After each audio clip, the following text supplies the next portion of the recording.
Hello friends, welcome to my channel. Friends, आप लोगों को happy republic day. I hope आपका दिन अच्छा जाए।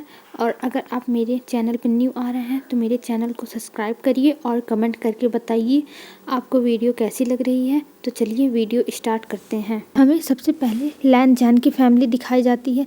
लैन जैन की फैमिली में लैन जैन के बिग ब्रदर लैन शिचैन और लैन जैन की छोटी बहन लैनशी और लैन जैन के मॉम डैड भी इसमें जिंदा हैं और अंकल भी हैं चिनैन।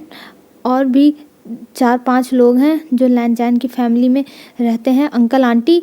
और हमारे विंग की फैमिली में हमारा विंग है और हमारा विंग ग्रैनी के साथ रहता है और हमारा विंग अंधा है, ब्लाइंड है, उसे दिखाई नहीं देता और वो गांव में रहता है और लैन जैन शहर में रहता है। अब देखते हैं ये लोग कैसे मिलते हैं एक दूसरे से। चलिए स्टोरी स्टार्ट करते हैं। हमें लैन जैन को दिखाया जाता है। लैन जैन सुबह तैयार होके अपने अंकल और ब्रदर के साथ ऑफिस के लिए निकल चुका था और एक ऑफिस का सीन दिखाया जाता है। उसमें सब लोग इधर उधर दौड़ रहे थे और सब लोग बस डरे हुए थे कि कोई भी चीज़ गलत नहीं होना चाहिए। अगर कोई भी चीज़ गलत हुआ तो आज उनकी नौकरी गई समझो, क्योंकि उनके जो ऑफिस के सबसे बड़े शेयर होल्डर थे वो आ रहे थे और उनके सीईओ आ रहे थे। इसलिए सब लोग डरे हुए थे और उनके साथ कोई न्यू आ रहा था जो आगे चल के फ्यूचर में सीईओ बनेगा। इसीलिए सब लोग डरे हुए थे और यही सोच रहे थे कि कहीं ऐसा वैसा कोई ना आ जाए, नहीं तो वो लोग तो आज गए और उन्हें कोई बचा नहीं पाएगा। अगर कुछ गलतियां हो गई तभी एक अनाउंसमेंट होती है कि बॉस आ गए हैं और सब लोग जाके जो काम करते थे वर्कर्स लाइन में खड़े हो जाते हैं और वेट करने लगते हैं अपने सर के आने का। फिर थोड़ी देर बाद रूम में लैन शिचैन, लैन जैन और लैन चिनैन आते हैं। उनको देख के सब लोग डर रहे थे क्योंकि लैन चिनैन के साथ बहुत लोग काम कर चुके हैं। सब लोग लैन चिनैन से डरते हैं, पर लैन शिचैन एक सॉफ्ट हार्टेड हैं और वो बहुत अच्छे से बात करते हैं तो उनसे किसी को डर नहीं लगता है। पर लैन जैन को देखने के बाद सबको पता चल गया लैन जैन भी अपने अंकल की तरह है, एकदम स्टिफ फेस लेके खड़ा था, एकदम रूड पर्सनैलिटी लग रही थी। इसीलिए सब लोग सोचे कि अब तो उनकी सहमत आ गई, क्योंकि लैन शिचैन अब जाने वाले थे। तभी अंकल अनाउंसमेंट करते हैं कि आज से लैन कंपनी का सीईओ लैन जैन रहेगा और लैन शिचैन अब नहीं रहेंगे सीईओ। ये सुन के सब लोग सैड हो गए थे, पर ये अनाउंसमेंट करने के बाद अंकल शिचैन और वांगजी सब ऑफिस में चले जाते हैं और शिचैन पूरा वर्क लैन जैन को समझाते हैं कि कौन सा वर्क चल रहा है, कौन सा प्रोजेक्ट बाकी है, कौन सा प्रोजेक्ट अभी चल रहा है, पेंडिंग में है, मतलब सारी बातें समझाते हैं लैन जैन को। फिर वो लोग वहाँ से निकल जाते हैं क्योंकि लैन शिचैन अब कोरिया जा रहे थे, क्योंकि उनका एक बिजनेस कोरिया में था और कोरिया में जाके उस बिज़नेस को इनको एक्सपेंड करना था। इस वजह से शिचैन जा रहे थे और लैन जैन अभी पढ़ाई पूरी करके आया था, इसीलिए लैन जैन ये सारी चीज़ें संभाल रहा था। अंकल लैन जैन को ज़्यादा पसंद नहीं करते हैं क्योंकि लैन जैन अडॉप्टेड सन है और शिचैन हमारे उनके नेफ्यू हैं। इसीलिए वो लैन जैन को पसंद नहीं करते हैं ज़्यादा। और लैन जैन की फैमिली में लैन जैन को बस शिचैन और उनके मॉम डैड और उनकी बहन पसंद करते हैं और पूरे जो घर के लोग हैं और भी लोग जो अंकल आंटी और भी हैं और कजन्स ब्रदर लैन जैन को नहीं पसंद करते हैं। वो लोग बस यही सोचते हैं कि ये अडॉप्टेड सन है और हमें अडॉप्टेड सन से ज़्यादा बातें नहीं करनी चाहिए, मतलब जैसे अच्छा नहीं मानते हैं, खून उनका यही सब चलता है उनका। इस वजह से अंकल थोड़े गुस्से में थे, लेकिन वो अब कुछ नहीं कर सकते थे क्योंकि उनके बड़े भाई का भी ऑर्डर था कि लैन जैन कंपनी को संभालेगा और लैन जैन के अंदर वो हुनर था जिस वजह से लैन जैन पूरे ऑफिस को संभाल सकता था। इसीलिए अंकल लैन जैन को दे दिए थे, सीईओ बना दिए थे ऑफिस का। फिर वहाँ से ये लोग जब निकलते हैं घर आते हैं, घर में जैसे शिचैन आते हैं शिचैन को सब लोग बहुत प्यार करते थे और शिचैन को लेके अंदर चले जाते हैं और लैन जैन सारा सामान उठा के, मतलब जो ऑफिस में लेके गए थे, कोट था और जो छोटे छोटे बैग थे शिचैन के अलग अंकल के अलग, तो सबके बैग लैन जैन ही लिया था। सब लेके अंदर आता है। तभी लैंसी आती है और कहती है ब्रदर आप पीछे क्यों आ रहे हैं, आप भी चलिए अंदर। तब लैंजन कहता है नहीं तुम लोग जाओ, मुझे अभी काम है और मुझे ऑफिस में, मैं न्यू ज्वाइन हुआ हूँ तो मुझे काम करना है। तब लैंसी कहती है ठीक ठीक है ब्रदर, और वो भी लैन शिचैन के पास भाग जाती है। और लैंजन ऊपर जाते हुए सबको देखता है कि सब लोग लैन शिचैन के साथ कितने खुश हैं, पर वो कुछ कहता नहीं है और अपने रूम में चला जाता है। और यहाँ लैन शिचैन की खातिरदारी हो रही थी और लैन शिचैन की मदर रो रही थी कि मेरा बेटा चला जाएगा, मेरा बेटा मुझसे बहुत दूर रहेगा। तब लैन शिचैन के फादर कहते हैं तुम इतना टेंशन क्यों ले रही हो, हमारा दूसरा बेटा है ना, तो वो भी हमारे साथ रहेगा। तभी एक आंटी बोलती हैं कि वो कौन सा सगा बेटा है, वो तो अडॉप्टेड है। तब लैंजान के फादर बोलते हैं वो भले अडॉप्टेड है आप लोगों के लिए, पर वो हमारा सगा बेटा है, उसे हमारे लैन शिचैन ने अपना भाई माना था, इसीलिए वो हमारा बेटा है। ये कह के वो वहाँ से चले जाते हैं। और ये सुन के वो आंटी गुस्सा हो गई थी और कोई कुछ नहीं बोला था, क्योंकि विंग किसी को नहीं पसंद था और लैंसी कुछ बोल नहीं सकती थी, क्योंकि लैंजान उसे हमेशा मना करता रहता था कि उसकी तरफ से किसी को लड़ने की ज़रूरत नहीं है। फिर लैन शिचैन के जाने का टाइम आ जाता है। तब वांगजी नीचे आता है और लैन शिचैन को लेके जाता है छोड़ने के लिए एयरपोर्ट पे। और लैन शिचैन को जब एयरपोर्ट पे लेके जाता है तब लैंसी कहते हैं वांगजी तुम अपना ख्याल रखना, तुम्हें पता है ना कि मैं और लैंसी तुमसे कितना प्यार करते हैं ना, इसीलिए तुम अच्छे से रहना और अपना ख्याल रखना और अंकल आंटी लोगों के बातों को इग्नोर करना। तब लैंजन कहता है ठीक है ब्रदर, और लैंजन वहाँ से चला आता है लैंसी को छोड़ के और ऑफिस का काम संभाल लिया था। और लैंजन बहुत अच्छे से काम करने लगा था, क्योंकि वो बिज़नेस की पढ़ाई करने ही गया था फॉरेन। लैंजान के फादर ने लैंजान को बिज़नेस की ही पढ़ाई के लिए स्पेशली भेजा था बाहर। जैसे लैंजान जब सीख के आएगा बाहर से अच्छे से, तब वो अच्छे से ऑफिस संभाल पाएगा, क्योंकि ये सारे प्लान्स पहले से थे कि शिचैन कोरिया जाके अपना बिज़नेस और एक्सपेंड करेंगे, इस वजह से। और हमें दूसरे तरफ का सीन दिखाया जाता है। एक घर था, जो घर बहुत खंडर की तरह था और जंगल के किनारे था। उसमें एक लड़का रह रहा था और एक ग्रैनी थी। ग्रैनी की तबीयत बहुत ख़राब थी और वो लड़का ग्रैनी के पास बैठ के रो रहा था, ग्रैनी आप ठीक हो जाएंगी और आपको कुछ नहीं होगा, मैं आपके लिए दवा लेके आऊँगा, चाहे जहाँ से मुझे दवा लाना पड़े। तब ग्रैनी कहती हैं विंग तुम मेरी टेंशन मत लो, तुम अच्छे से रहना, बस मैं यही चाहती हूँ। तब वो लड़का रोने लगता है और ये जो लड़का है वो विंग है।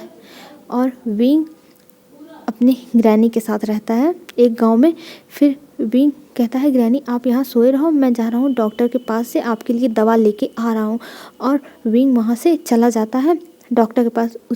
उसी मतलब गांव में एक डॉक्टर आए हुए थे, जो वहाँ के जो फैक्ट्री के वर्कर थे उनके लिए स्पेशली रखे हुए थे, क्योंकि वहाँ के फैक्ट्री के जो वर्कर्स थे उनकी तबीयत अचानक ख़राब होने लगी थी, जैसे फैक्ट्री में कुछ प्रॉब्लम आ गई हो, तो इस वजह से वहाँ पे वो डॉक्टर आए थे। तो विंग भी उन्हीं डॉक्टर के पास जाता है अपनी ग्रैनी के लिए दवा लेने के लिए।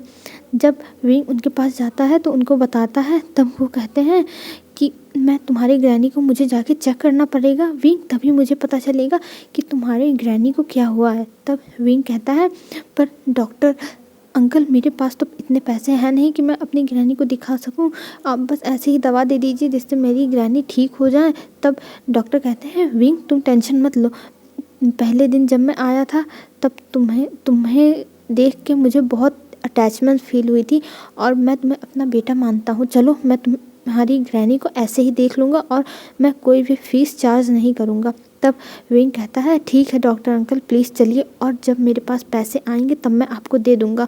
तब डॉक्टर कहते हैं कोई बात नहीं विंग, तुम मुझे चाहे जब पैसे दे सकते हो, और चलो मैं चलता हूँ तुम्हारे साथ। तब विंग उन डॉक्टर को अपनी ग्रैनी के पास लेके जाता है, और जब वो डॉक्टर ग्रैनी को देखते हैं तो वो समझ जाते हैं कि ग्रैनी के पास अब ज़्यादा टाइम नहीं है और ग्रैनी अब ज़्यादा दिन तक नहीं रहेंगी। तब वो कुछ दवा लिख के विंग को देते हैं और कहते हैं विंग तुम ये दवा लेके आओ गांव के बाहर वाले दुकान से, मैं तब तक तुम्हारी ग्रैनी के पास हूँ। तब विंग कहता है ठीक है, और विंग एक स्टिक उठाता है, क्योंकि हमारा विंग अंधा है तो इसीलिए वो उस डंडे के सहारे चला जाता है दवा लाने के लिए। और डॉक्टर अंकल बैठते हैं ग्रैनी के पास और कहते हैं, ग्रैनी आपके पास अब ज़्यादा टाइम नहीं है, जब तक है तब तक है, आपका कोई भरोसा नहीं कि आप कब तक रहेंगी। तब ग्रैनी कहती हैं, डॉक्टर मुझे अपनी कोई परवाह नहीं है, बस मैं चाहती हूँ मेरा विंग अच्छे से रहे और उसे एक अच्छी फैमिली मिल जाए, यहाँ पे वो नहीं रह सकता, आपको पता है ना डॉक्टर। तब डॉक्टर कहते हैं, हाँ ग्रैनी मुझे पता है विंग यहाँ नहीं रह सकता। तब ग्रैनी कहती हैं, डॉक्टर आप मुझे प्रॉमिस करिए कि जब मैं नहीं रहूँगी तब आप विंग का ख्याल रखेंगे। प्लीज़ डॉक्टर, मेरे पास और कोई नहीं है अपना कहने के लिए इस परिवार में, मेरे परिवार के लोग मर चुके हैं, बस एक विंग ही है। मैं नहीं चाहती कि विंग ब्लाइंड होने के बाद भी सफ़र करे, मैं चाहती हूँ उसकी एक हैप्पी लाइफ हो। मैं आपसे कुछ ज़्यादा नहीं मांगूंगी, बस मैं ये चाहती हूँ कि आप विंग का ख्याल रखिए और उसे इस गांव से दूर लेके चले जाइएगा, क्योंकि इस गांव के लोग अच्छे नहीं हैं, वो विंग का फ़ायदा उठाने की कोशिश करेंगे। मैंने एक बात बताना मैं भूल गई थी, हमारा विंग ओमेगा है और लैंजन अल्फ़ा है और लैंशिचैन भी अल्फ़ा है, ये बात ध्यान रखिएगा, मैं स्टार्टिंग में भूल गई थी बताना। तब डॉक्टर अंकल कहते हैं, आप ग्रैनी टेंशन मत लीजिए, जब मैंने विंग को पहली बार देखा था तभी मुझे विंग से अटैचमेंट फील हुई थी और मुझे ऐसा लगा था कि वो मेरा बच्चा है, इसीलिए मैं विंग को अपना लूँगा, आप टेंशन मत लीजिए, मैं विंग को अपना बच्चा बना के रखूँगा। तब ग्रैनी कहती है, अब मैं सुकून से मर सकती हूँ और मुझे अब विंग की कोई प्रॉब्लम नहीं होगी। नहीं तो मेरे दिमाग में यही टेंशन थी कि मैं अगर नहीं रही तो विंग का क्या होगा और विंग का क्या करेगा ये गांव वाले। तब डॉक्टर कहते हैं, आप टेंशन मत लो, मैं हूँ ना विंग के साथ, मैं विंग का फादर बन के विंग का हमेशा साथ दूंगा। तब ग्रैनी कहती है, ठीक है। तभी विंग आ जाता है और कहता है, डॉक्टर अंकल मैं दवा लेके आ गया, ले लीजिए। तब डॉक्टर दवा लेते हैं और वो दवा ग्रैनी को दे देते हैं। ग्रैनी वो दवा लेती हैं और उस दवा को लेने के बाद ग्रैनी को बहुत अच्छा लग रहा था और ग्रैनी सो जाती है थोड़ी देर के लिए। तब अंकल कहते हैं, विंग अगर ग्रैनी की रात में तबीयत ख़राब होगी तब तुम आके मुझे बताना, ठीक है, और देखना ज़्यादा रात में बाहर निकलने की कोशिश मत करना, कि तुम जानते हो ना यहाँ पे ख़तरा है। तब विंग कहता है, हाँ अंकल मैं जानता हूँ और मैं बाहर नहीं निकलूँगा, आप टेंशन मत लो, मैं अच्छे से रहूँगा, मैं गुड बॉय हूँ ना, अगर मैं अच्छे से रहूँगा तो मेरी ग्रैनी मुझे छोड़ के कभी नहीं जाएगी। तब डॉक्टर कहते हैं, हाँ बेटा तुम्हारी ग्रैनी कहीं नहीं जाएगी, बस तुम अच्छे से रहना, लेकिन जब तबीयत ख़राब होगा तब मुझे बुलाने के लिए किसी और को भेजना, खुद मत आना। तब विंग कहता है, ठीक है मैं नहीं आऊँगा, मैं किसी को भेज दूँगा। और वहाँ से डॉक्टर चले जाते हैं, हमारा विंग अपनी ग्रैनी के पास बैठ जाता है। तभी विंग के घर की दरवाजे पे नॉक होती है। तब विंग कहता है, कौन है, पर कोई बोल नहीं रहा था। फिर से नॉक होता है, फिर विंग कहता है, कौन है। तब वहाँ से आवाज़ आती है, मैं हूँ, दरवाज़ा खोलो। पर विंग कहता है, मैं आपको नहीं जानता, मैं दरवाज़ा नहीं खोलूँगा। पर वो आदमी माना नहीं और वो दरवाजे को धक्का देता है और दरवाज़ा मतलब टूट जाता है, उसकी कीली जो मतलब जहाँ पे लॉक लगाते हैं वहाँ से टूट जाता है लॉक उसका, और वो अंदर आ जाता है और विंग को पकड़ लेता है। विंग कहता है, छोड़ो मुझे वेनशु, छोड़ो मुझे वेनशु, क्यों मुझे पकड़ रहे हो। तब वेनशु कहता है, ओह तुम्हें याद आ गया, मैं लगता है तुम्हारी स्मेल करने की पावर बहुत अच्छी है, अंधे होने के बाद भी जान जाते हो कौन तुम्हारे पास आया है। तब विंग कहता है, पर तुम मेरे पास क्यों आए हो, मुझे प्लीज़ छोड़ दो, तुम क्या चाहते हो, मैंने तो तुम्हारा कुछ बिगाड़ा भी नहीं है। तब वेंशु कहता है, तुम्हें पता है तुम कितने ब्यूटीफुल हो और मैं चाहता हूँ एक दिन तुम मेरे बेड पे हो। तब विंग कहता है, तुम ये क्या कह रहे हो, प्लीज़ मुझे छोड़ो। और विंग जोर जोर से चिल्लाने लगता है और ग्रैनी भी चिल्लाने लगती हैं, कोई मेरे बच्चे को बचाओ, नहीं तो ये उठा ले जाएगा, कोई मेरे बच्चे को बचाओ। ये कहते हुए तभी डॉक्टर अंकल वापस आ जाते हैं, क्योंकि जब डॉक्टर अंकल रास्ते में जा रहे थे तब उन्हें याद आया कि वो अपना मोबाइल विंग के घर ही छोड़ आए हैं, तो इसलिए वो वापस आ रहे थे। और जब देखते हैं इतना शोर, तब वो दौड़ते हुए जाते हैं और विंग को देखते हैं कि विंग को ज़बरदस्ती वेंशु पकड़ के लेके जा रहा है। वो जाके डॉक्टर विंग को छुड़ाते हैं वेंशु से। और वेंशु कहता है, आपकी इतनी हिम्मत कैसे हुई कि इस गांव के सरपंच के लड़के को ऐसे मतलब डिसरिस्पेक्ट करने की। तब डॉक्टर अंकल कहते हैं मैं तुम्हें डिसरिस्पेक्ट नहीं कर रहा हूँ, तुम ये क्या कर रहे हो, ये बच्चा है, ये अंधा है, तुम इसके साथ कैसे कर सकते हो कुछ भी। तब वंशु कहता है तुम्हें इससे कोई मतलब नहीं होना चाहिए, तुम यहाँ पे 1 महीने के लिए आए हो और डॉक्टर हो, तुम्हें ज़्यादा बीच में नहीं पड़ना चाहिए इस गांव के मैटर में। तब डॉक्टर कहता है मैं तुम्हारे फादर को जाके बता दूंगा, वन रोहान को, कि तुम यहाँ आके क्या कर रहे थे। तब वंशु कहता है तुम मेरे फादर को कुछ नहीं बताओगे, अगर तुमने मेरे फादर को कुछ बताया तो मैं तुम्हें छोड़ूंगा नहीं। तब डॉक्टर अंकल कहते हैं तब यहाँ से चुपचाप चले जाओ, नहीं तो मैं तुम्हारी फादर को सारी बातें बता दूंगा। तब वंशु अपने फादर का नाम सुन के वहाँ से चला जाता है, क्योंकि वंशु अपने फादर के सामने कुछ नहीं बोल सकता है और वैसे भी यहाँ पे ऐसे बिहेव कर रहा था तो उसके फादर यहाँ के सरपंच हैं, तो सारा जिम्मेदारी मतलब रेपुटेशन उसके फादर का ही ख़राब होगा, इसीलिए वो चला जाता है चुपचाप, कुछ बोलता नहीं है। तब डॉक्टर विंग को अंदर लेके आते हैं और बैठाते हैं, कहते हैं विंग तुम ठीक तो हो ना। तब विंग कहता है हाँ मैं ठीक हूँ डॉक्टर अंकल, और थैंक यू आपका मुझे बचाने के लिए। तब वो कहते हैं कोई बात नहीं बच्चा, और ऐसे कुछ हो तब तुरंत भाग के मेरे पास आया करो, यहाँ रुका मत करो। तब विंग कहता है ठीक है डॉक्टर अंकल, मैं अगली बार से ध्यान रखूँगा, अगर ऐसा कुछ होता है तब मैं आपके ही पास भाग के आऊँगा। तब डॉक्टर अंकल कहते हैं ठीक है बेटा, और मैं अभी जा रहा हूँ, तुम अपना ख्याल रखना, अब दरवाज़ा मत खोलना। विंग कहता है ठीक है डॉक्टर अंकल, आप टेंशन मत लो, मैं दरवाज़ा नहीं खोलूँगा और मैं कहीं जाऊँगा भी नहीं। ये कह के विंग डॉक्टर के जाने के बाद दरवाज़ा बंद कर लेता है और अंदर बैठ के अपनी ग्रैनी को पकड़ के रोने लगता है और कहता है अगर ग्रैनी मेरे साथ आज कुछ हो जाता तब मेरा क्या होता। तब ग्रैनी कहती है तुम टेंशन मत लो विंग, मैं हूँ ना तुम्हारे साथ, तुम्हें कुछ नहीं होगा। तब विंग कहता है पर ग्रैनी आपकी भी तो तबीयत ठीक नहीं है। ग्रैनी कहती है बेटा मैं तुम्हारे लिए बहुत स्ट्रांग हूँ और मैं तुम्हारा ख्याल हमेशा रख सकती हूँ, तुम इसकी टेंशन मत लो। तब विंग अपनी ग्रैनी को गले लगा के हंसने लगता है और कहता है रियली ग्रैनी। तो ग्रैनी हाँ में मतलब अपना सर हिलाती हैं। तब विंग उन्हें गले लगा के वो भी अपनी ग्रैनी के पास सो जाता है। फिर हमें लैनजैन की तरफ का सीन दिखाया जाता है। लैनजैन अब पूरा ऑफिस संभालने लगा था, जिस वजह से लैनजैन के जो कज़न ब्रदर्स थे उनको अच्छा नहीं लग रहा था और वो लोग लैनजैन से बहुत जेलस हो रहे थे, क्योंकि लैनजैन के हाथ में धीरे धीरे सारे पावर जा रहे थे और ये चीज़ लैन चिनान को भी अच्छी नहीं लग रही थी।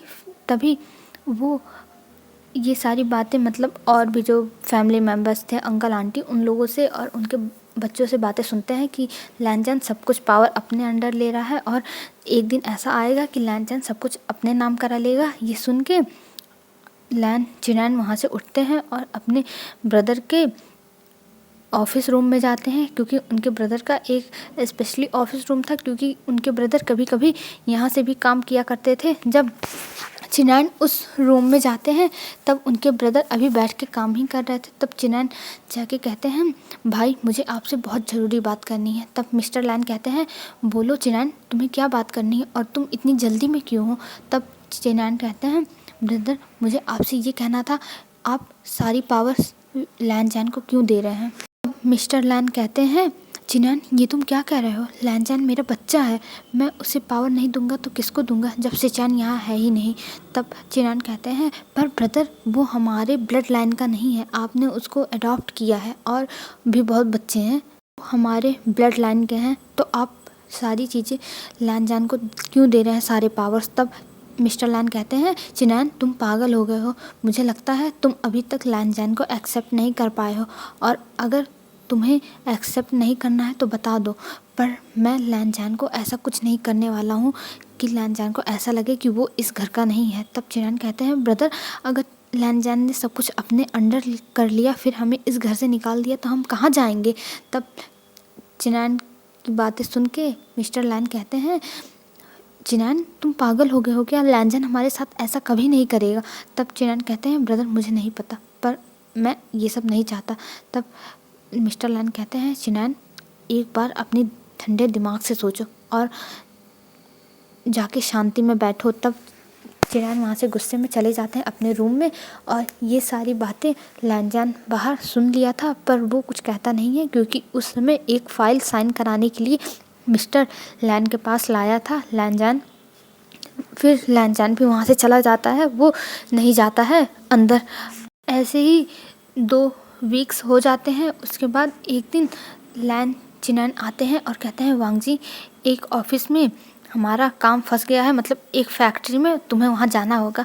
तब मिस्टर लैन कहते हैं कौन से ऑफिस में। तब लैन चिनैन बताते हैं कि जो हमारी फैक्ट्री है वहाँ पे जो वेन रोहान नाम का सरपंच है वो कुछ दिक्कत कर रहा है और लैन जैन को जाना होगा देखने के लिए। तब मिस्टर लैन कहते हैं लैन जैन क्यों, किसी और को भेज दो। तब लैन चिनैन कहते हैं अगर शिचान होता तो शिचान जाता, पर अभी लैन वांगजी है तो वो ही जाएगा, क्योंकि वो ही अभी CEO है, तो उसे ही सारी प्रॉब्लम सॉल्व करनी होगी। तब लैनचन कहता है मिस्टर लैन से, फादर आप टेंशन मत लो, मैं जा रहा हूँ ना, मैं सारी चीज़ें ठीक करके आ जाऊँगा और मुझे पता भी चल जाएगा कि उस कंपनी की प्रोग्रेस कैसी चल रही है। तब लैन चिनैन स्माइल करने लगते हैं और मिस्टर लैन कहते हैं ठीक है वांग जी, ऑफिस का काम है इसीलिए मैं तुम्हें भेज रहा हूँ, तुम कुछ गलत मत समझना। तब हमारा लैन जैन कहता है नहीं फादर, मैं कुछ गलत नहीं समझूंगा और ठीक है, मैं अभी ही जाके पैकिंग कर लेता हूँ। तब लैन चिनैन कहते हैं हाँ जाके पैकिंग कर लो, मैं तुम्हारी टिकट करा दे रहा हूँ। ये कह के चिनैन वहाँ से चले जाते हैं और लैन जैन भी चला जाता है पैकिंग करने के लिए। वहाँ पे 1 महीना लगने वाला था वो प्रॉब्लम सॉल्व करने के लिए, इसीलिए लैन जैन अपनी 1 महीने के हिसाब से पूरी पैकिंग कर लेता है, क्योंकि वो गांव है, लैन जैन को सारी सुविधाएं मिलेंगी नहीं, तो अपने हिसाब से जो मेन चीज़ें हैं वो लैन जैन रख लेता है। फिर लैन चिनैन ही जाते हैं लैन जैन को छोड़ने के लिए और उसे बता देते हैं कि तुम्हें यहाँ से पहले एक ट्रेन से जाना होगा, फिर ट्रेन से उतरने के बाद बस से जाओगे, फिर बस से उतरने के बाद तुम्हें पैदल जाना होगा, अगर नहीं ऑटो मिला तो ये सुनकर लैन जैन शॉक हो जाता है कि आखिर में ऐसी जगह फैक्ट्री कहाँ चली गई जो इतनी लंबी यात्रा है। ये सोच के लैन जैन यस अंकल कह के चला जाता है और लैन जैन पहले ट्रेन से जाता है, उसे कोई प्रॉब्लम नहीं होता, पर जब बस में जाके बैठता है तब वहाँ पे बस में देखता है कोई बकरी लेके बैठा हुआ है, कोई उसी में झूला डाला हुआ है। ये सारी चीज़ें देख के लैन जैन बहुत इरिटेट हो रहा था और वहीं कुछ लोग खा रहे थे, पी रहे थे, मतलब जैसे गाँव के लोग रहते हैं वैसे ही था पूरा। ये देख के लैन जैन थोड़ा इरिटेट होने लगता है, पर वो अपने ऊपर कंट्रोल करता है, कहता है लैन जैन कंट्रोल, तुम ये सब कुछ सह सकते हो, तुम अपने काम के लिए जा रहे हो, अपने फादर के काम के लिए, तुम ये सब सह सकते हो। फिर ऐसे ही कंट्रोल करते हुए लैन जैन पहुंच जाता है उस गांव के रोड के पास, और उस गांव का रोड अंदर जाता था, पैदल जाना पड़ता था, क्योंकि इस समय कोई भी बाइक वाला या फिर कोई सवारी नहीं मिल रही थी वहाँ पे। तब लैन जैन उतरता है और एक लंबी सांस लेता है और कहता है मैं तो रोज़ सुबह एक्सरसाइज करता हूँ, जॉगिंग करता हूँ और मैं अंदर जा सकता हूँ। ये कह के अपने आप को चेयर करके वो फिर चल देता है। पर चलते चलते उसको रात हो जाती है और कोई भी उसको घर नहीं मिल रहा था, गाँव ही नहीं दिख रहा था, तो घर कहाँ से मिलेगा। तभी एक जगह से बहुत तेज़ आग जलने की, मतलब आग जैसे आग जल रहा था उसकी लाइट आ रही थी। ये देख के लैन जैन उसी तरफ जाने लगता है और लैन जैन को सुनाई दे रहा था कि एक लड़का चिल्ला रहा है कोई मेरी ग्रैनी को बचाओ, कोई मेरी ग्रैनी को बचाओ।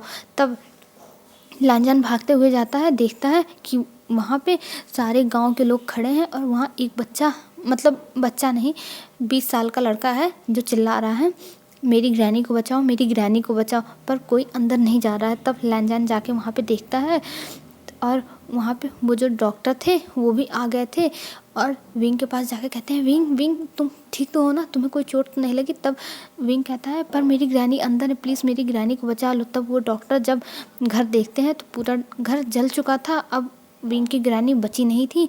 तब वो कहते हैं कि विंग मुझे लगता है तुम्हारी ग्रैनी बची नहीं है और वो मर गई हैं। तब विंग कहता है नहीं ऐसा नहीं हो सकता, मेरी ग्रैनी मर नहीं सकती, आप ये मत कहिए कि मेरी ग्रैनी मर चुकी है। तब डॉक्टर अंकल कहते हैं पर विंग बेटा तुम्हारी ग्रैनी मर चुकी है, देखो यहाँ पे अब कुछ नहीं बचा है। तब विंग कहता है पर अंकल मेरी ग्रैनी मर कैसे सकती है।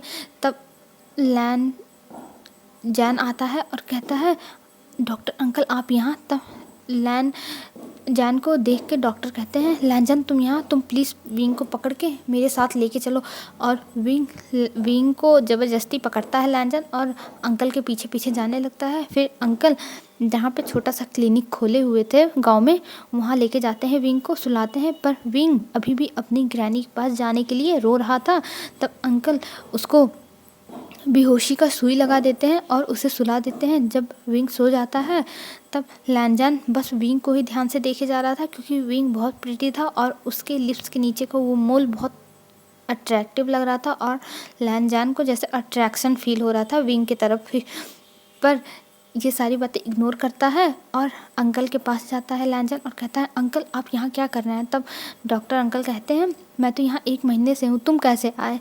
तब लैनजान बताता है कि मैं यहाँ पे ऑफिस का काम संभालने के लिए आया हूँ, क्योंकि यहाँ पे सब चीज़ मिस हो गई हैं और मुझे सारे मिस क्लियर करने हैं। तब अंकल कहते हैं, ठीक है वांग जी, तुम मेरे साथ ही रहना यहाँ पे, और यहाँ पे तुम आराम से रह सकते हो, क्योंकि मैं 1 महीने से रह रहा हूँ, तो मैं ज़रूरतों की चीज़ ला चुका हूँ और यहाँ पे तुम कंफर्टेबल रहोगे। तब लैनजान कहता है, अच्छा ठीक है। फिर वो विंग की तरफ इशारा करके पूछता है कि ये कौन है। तब अंकल बताते हैं कि ये विंग है और ये ब्लाइंड है और इसकी ग्रैनी थी जो मर चुकी हैं। तब लैनजान कहता है, पर आग किसने लगाया। तब अंकल बताते हैं, हमारे गांव में एक लड़का है वंशु, जो विंग से बदला लेने के लिए उसके घर में आग लगा दिया, क्योंकि विंग ने उसके साथ नाइट स्पेंड करने के लिए मना कर दिया था और उसने थप्पड़ मार दिया था और गांव वाले भी कुछ आ गए थे, इसलिए ये सब हुआ। अब हम चलेंगे फ्लैशबैक में। हमें दिखाया जाता है विंग अपने रूम में काम कर रहा था, अंधा था तब भी वो अंदाजे से काम कर लेता था, क्योंकि उसके पास ग्रैनी ही थी, तब इसलिए उसको काम करने पड़ते थे।